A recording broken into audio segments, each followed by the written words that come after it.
किस लिए मनाते हैं, क्यों मनाते हैं, कब से मनाते हैं, किसके लिए मनाते हैं, किस लिए मनाना चाहिए, इस पर हम कुछ बात रखेंगे और तुम लोगों को बताएंगे।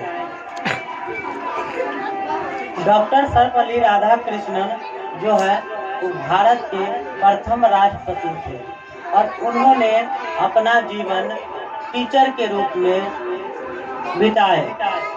बच्चों को हमेशा प्रेरित करते थे और जिज्ञासा देते थे कि पढ़ लिख करके ही सबसे बड़ा मुकाम हासिल किया जा सकता है। इसीलिए उन्हीं के जन्म के उपलक्ष्य पर यह टीचर्स डे मनाता है, जो कि प्रत्येक साल 5 सितंबर को मनाते हैं और सदियों तक मनाते रहेंगे। और उन्हीं के जन्म के उपलक्ष्य में यह टीचर दिवस को रूप दे दिया, जो पूरे भारत में मनाया जाता है। यही नहीं, पूरे भारत में मनाया जाता है और उसको एक गर्व के रूप में गुरु स्वीकार करते हैं।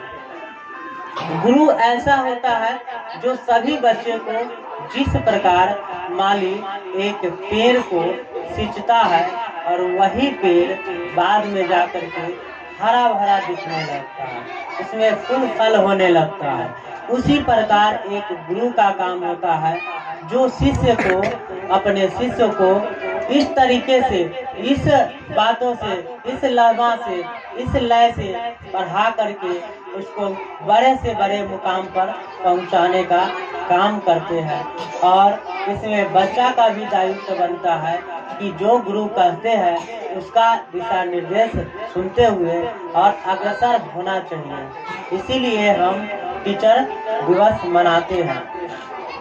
और इसका इतिहास है यह रहा कि कोई भी विद्यार्थी या कोई भी मानव श्रेणी में यदि जन्म लिया है तो वह किसी न किसी रूप में गुरु से जरूर मिला होगा और गुरु से कहीं न कहीं किसी भी रूप में शिक्षा जरूर लिया होगा, क्योंकि एक माँ के रूप में भी मिलेगा, एक पापा के रूप में भी मिलेगा और एक बड़ा बहन के रूप में मिलेगा, बड़ा भाई के रूप में मिलेगा।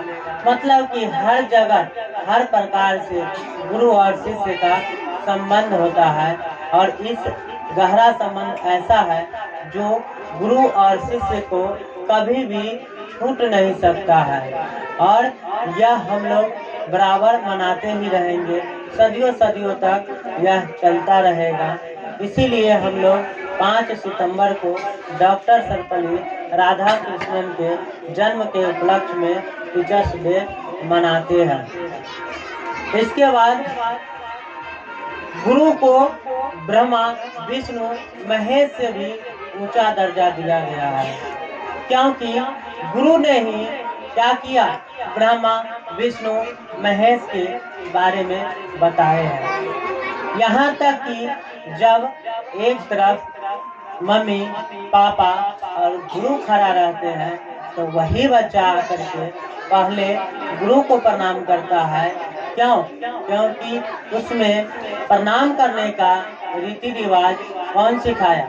गुरु ने सिखाया। इसीलिए पहले गुरु का प्रणाम करते हैं, उसके बाद ही माता पिता का प्रणाम करते हैं। इसलिए गुरु का बहुत ऊंचा स्थान है और इसीलिए कहा गया है कि ब्रह्मा, विष्णु, महेश के रूप में गुरु है। यह सब बात है और बहुत सारी ऐसी बात है जो है और सभी गुरु से हम यही कहना चाहेंगे कि जब भी बच्चा के साथ रिश्ता करें, ऐसी शिक्षा दे कि गांव, समाज, जिला, राज्य, देश, विश्व में अपना नाम रोशन करे और शिक्षा को इतनी आसान बना दे, जिस प्रकार किसी के घर मेहमान आते हैं और उसके लिए हम लोग खाना पकाते हैं, एकदम अच्छा से इस तरह परोसते हैं जो वह मेहमान क्या हो, खुश हो जाए। उसी प्रकार एक गुरु का भी काम है, शिक्षा को इतनी आसानी से बना दे, इतनी हौला बना दे जो विद्यार्थी लेने के लिए जिज्ञासु हो जाए, उतावल हो जाए, बेचैन हो जाए, उसको रात दिन का पता नहीं चले और वह ज्ञान की ओर अग्रसर हो और इतना ज्ञान प्राप्त करे, जब वह आए तो लगे यह दुनिया मतलब हम सब कुछ बता सकते हैं, सब कुछ की जानकारी हमें आ चुका है। इस प्रकार से सभी गुरुओं को विद्यार्थी को सींचना चाहिए और अच्छा शिक्षा देना चाहिए। कभी भी कोई भी तरह का बात अच्छा राय विचार होना चाहिए, चाहे वह गांव का हो, चाहे वह अपने देश का हो, चाहे वह विदेश से का हो, चाहे वह अपना बच्चा हो, चाहे पराया बच्चा हो, चाहे कहीं का बच्चा हो, रिश्ता वही होता है गुरु और शिष्य का। इसीलिए गुरु और शिष्य में बहुत गहरा संबंध है जो कि सदियों सदियों तक चलता रहेगा। और विद्यार्थी से भी मेरा अनुरोध है कि कहीं भी पढ़े, जहाँ मर्जी है वहाँ पढ़े, जिससे मर्जी है उससे पढ़े, जिन गुरुओं से मन है उस गुरुओं से पढ़े, लेकिन वहाँ जाकर पूरी शिद्दत से, पूरी मेहनत से, पूरी काबिलियत से, जितनी क्षमता हो उससे कहीं अधिक हो करके उसमें चढ़ बढ़ करके हिस्सा लेना चाहिए और मेहनत से पढ़ना चाहिए। क्योंकि गुरु एक क्या है, दिशा निर्देश है, लेकिन कार्यकर्ता कौन होता है, शिष्य ही होता है। यदि कितना भी अच्छा गुरु हो और शिष्य उस चीज को अनुसरण नहीं करेगा और नहीं पढ़ेगा तो क्या होगा, उसको कुछ नहीं आएगा।